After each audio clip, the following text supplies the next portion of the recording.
A pregnant widow bought 2 orphans for $1. What they whispered changed everything.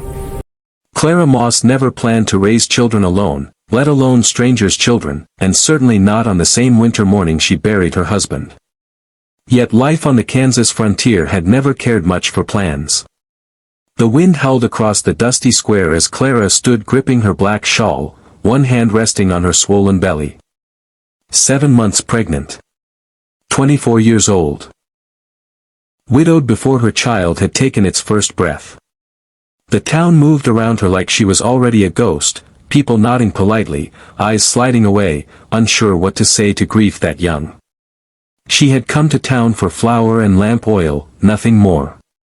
But then she heard the auctioneer's voice. 2 boys, he announced, as if speaking of livestock. No family. No claims. Anyone. Clara turned. On a wooden platform stood 2 thin boys, no more than 8 or 9. Their coats were too small, sleeves ending above their wrists. One held the other's hand tightly, as if letting go would make the world swallow them whole. Dirt streaked their faces, but their eyes, those eyes were sharp, watchful, far too old for their bodies. The crowd was small and restless. This was a hard winter. Mouths were expensive. Kindness cost more than most could afford. $1, the auctioneer added, his voice dropping. Just $1. A murmur rippled through the crowd. Someone scoffed. Another shook their head.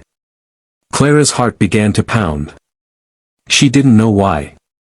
She had barely enough to survive herself. A widow with a child on the way was already a burden in the eyes of the world. Taking in 2 more would be foolish.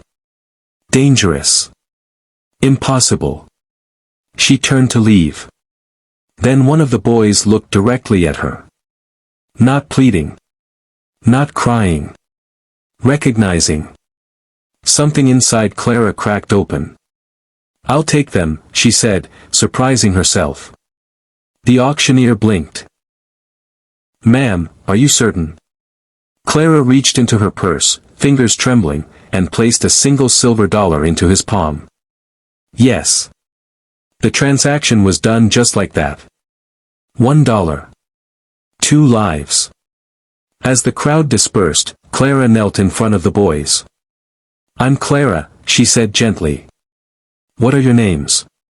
The older one hesitated. The younger clung tighter. I'm Samuel, the older boy said finally. This is Eli. Clara smiled. Well, Samuel and Eli, looks like you're coming home with me.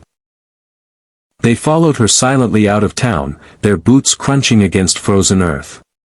Clara tried to make conversation, but the boys said little. They watched her belly often, whispering to each other when they thought she wasn't listening. That night, in her small cabin, Clara ladled out stew stretched thin with water and hope. The boys ate quickly, hungrily, but politely.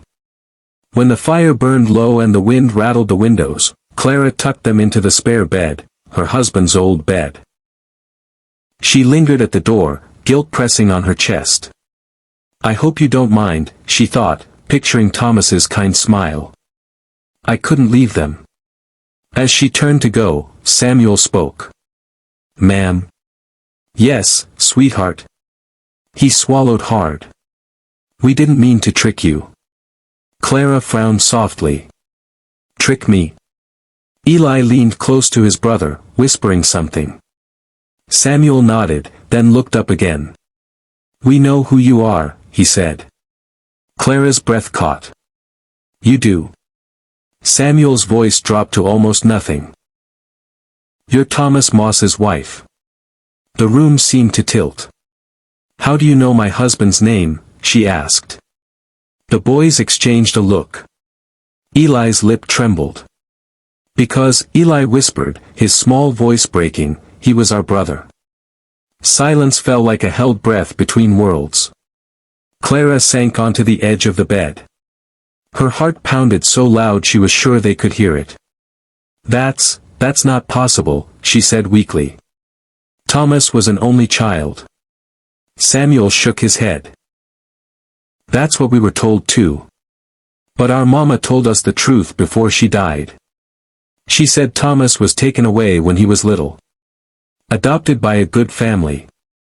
She made us promise to find him someday. Clara's eyes filled with tears. Thomas had never spoken of siblings. Never hinted at another life. But then again, grief had a way of burying truths deep. Eli wiped his nose with his sleeve. We tried to find him. But we were too late. Something inside Clara broke completely then. She pulled both boys into her arms, holding them as they cried, as she cried, as the fire crackled and the wind howled and the world shifted on its axis. Over the following weeks, truth unfolded like a long-hidden letter. Clara found an old locket among Thomas's belongings, a faded picture of a woman she'd never met. The boys described her perfectly. Piece by piece, the past stitched itself together. Clara didn't see the boys as a burden anymore. She saw them as family. Blood bound not by law or name, but by love and loss. Winter was cruel. Food was scarce. Some nights Clara went to bed hungry so the boys could eat. Her body ached with pregnancy and exhaustion, but she never complained. The boys noticed anyway. Samuel began chopping extra firewood without being asked.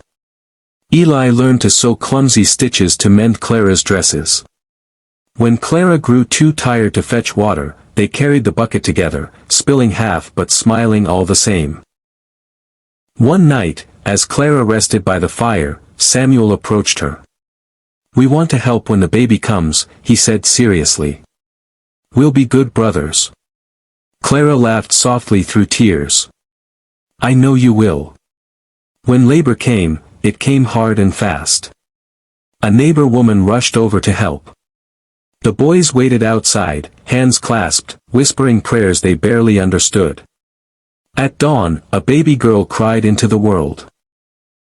Clara held her daughter against her chest, weak but alive, overwhelmed by a love so fierce it hurt. The boys hovered close, eyes shining. "What's her name?" Eli asked. Clara looked at them, then at the tiny face nestled against her. "Hope," she said.